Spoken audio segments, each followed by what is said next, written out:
Today I am going to begin a new lesson with you, that is natural numbers and whole numbers. In this lesson, children, you will be told about the various properties that are related to the natural numbers and to the whole numbers.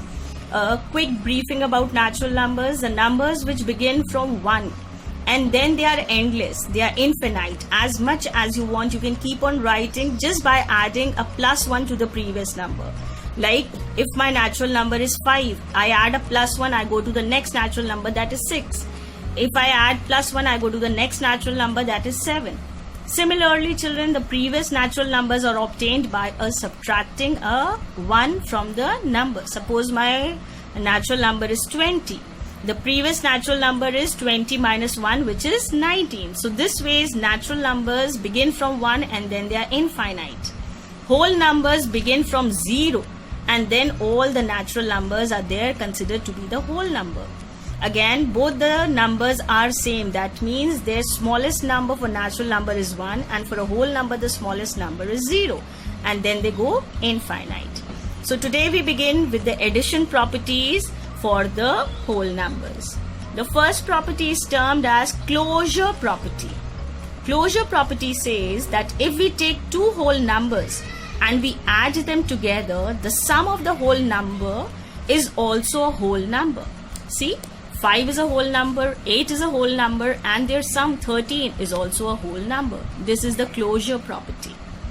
Coming to the commutative property, children, it says that if we have two whole numbers and we add them, then the answer will remain the same. If we swap the position of the numbers, the answer will not be affected. See, I have taken an example. 4 and 3 are two whole numbers. If I do 4 plus 3, the answer is 7. Similarly, if I swap the position and bring 3 in the front and then I add the numbers, again my answer is 7. So the property says x plus y is always equal to y plus x. This is commutative property. Next, third property is associative property, children. It says if I have three whole numbers, again if I add them together, then again the swapping of the position will not make a difference to the answer. In BODMAS you have learned, children, if I have a bracket, if I put the second and the third number inside a bracket, we first solve the bracket. So if I solve the bracket, I get 3 plus 11 and my answer is 14. If I put the bracket for the first and the second digit and then add the third digit, again my answer is 14. So the property is x plus y plus z is always equals to x plus y plus z. The fourth property is existence of identity, which says any whole number which is added to 0, the answer is always the whole number. 8 plus 0 is always 8. That's an example. 0 plus 8 is also 8. Additive inverse is the next property, which says, children, if the sum of two whole numbers is 0, then the two whole numbers are said to be the additive inverse of each other. The last property is cancellation law of addition, which says if we have like this, I have made a series, children, x plus 8 is equals to 5 plus 8. Now on both the side of is equals to, children, we have a plus 8. In that case, I can cancel the plus 8 from both the sides, and then my variable x will be equal to 5. This is the cancellation law. We have cancelled the number that was same from both the sides of is equals to.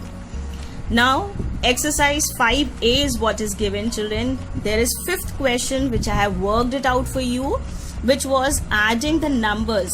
A lot of big numbers were given and you had to add them. Now the trick is, according to the property, children, if I rearrange the numbers and then I add it, the addition will become a little simpler. So I have see this, I have solved it for you. You can see this and you can see how easily we can do the addition. Begin with the subtraction portion for natural numbers and whole numbers. I have listed the properties over here, as you can see, and I am going to explain you with the help of this. The first property is closure property, as we had also seen in addition, children. So the same properties are here, but the illustration and the examples and their explanation will be different, and see how it is different. If we have two whole numbers, suppose we have taken 8 and 5. Now in the closure property for addition, it was said that if we take two whole numbers and we add them, the answer is also a whole number. but in this case it is not true. Look at this. I have taken the same examples to explain you. If I take two whole numbers 8 and 5, then 8 minus 5 will give me 3. But if I take another number, I have taken the same number to bring out the difference more clear to you children. 5 minus 8 will not be 3. Now this time it will be minus 3. And minus 3 is not a whole number. It's an integer. So the first property stands cancelled. Or you can say closure property is not followed for subtraction. Coming to the second property, commutative property. I have taken two whole numbers again, 15 and 8. Now if I subtract 15 and 8, I get a 7.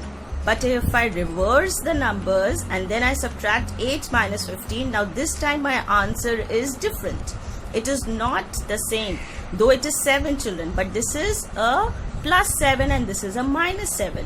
Right? This is an integer and this is a whole number. So again, the commutative property says x minus y is not equal to y minus x. The next property is associative property. Now what does associative property say, children? I have taken three whole numbers 15, 10 and 5 to make it more clear to you and easy to understand. I am subtracting from 15, I am subtracting 10 minus 5. Now in brackets, you have learned in BODMAS children that if we have a bracket, we have to first solve the bracket. So I am solving the bracket. 10 minus 5 is 5 and 15 minus 5 will give me a 10. But if I put a bracket in a different place, that means I'm subtracting first the first two whole numbers and then from the answer I'm subtracting the third whole number. Is the answer same? Let's see. 15 minus 10 is 5 and 5 minus 5 will give me a 0. So see, if I change the position of the brackets, if I change the priority in which I am going to subtract the digits or the whole numbers, my answer is going to be different. Again, this one is not equal. Coming to the next property, that is the distributive property. Now what does distributive property say, children? It says, again, if I have taken three whole numbers 12, 9 and 6, right? 12, let 12 be x, let 9 be y and let 6 be z. So if I'm multiplying them, children, and as well as I'm doing subtraction, see? With 12, that is x multiplied by y minus z. So again, I'll have to first solve the bracket, children. So if I solve the bracket, it is 9 minus 6 will give me a 3. 12 3s are 36. Same thing, children, if we multiply a number and then there is a bracket inside, children, it stands or it means that this number has to be multiplied by both the numbers that are inside the bracket and then the operation which is given over there has to be done. That is what I have done it over here. X into y minus z actually means x into y minus x into z. So the same answer we are going to get, children. 12 into 9. With 12 I have multiplied the first number inside the bracket. The same operation which was put inside the bracket, and then 12 is being multiplied with the second number which is inside the bracket, that is 12 into 6. Now this will give me the same answer. Coming to the existence of identity. What is existence of identity, children? It says that if from any whole number I subtract a 0, then I will get the number itself. But the reverse is not possible. That means if I try to subtract from 0, I try to subtract any whole number, I will not come to the same answer.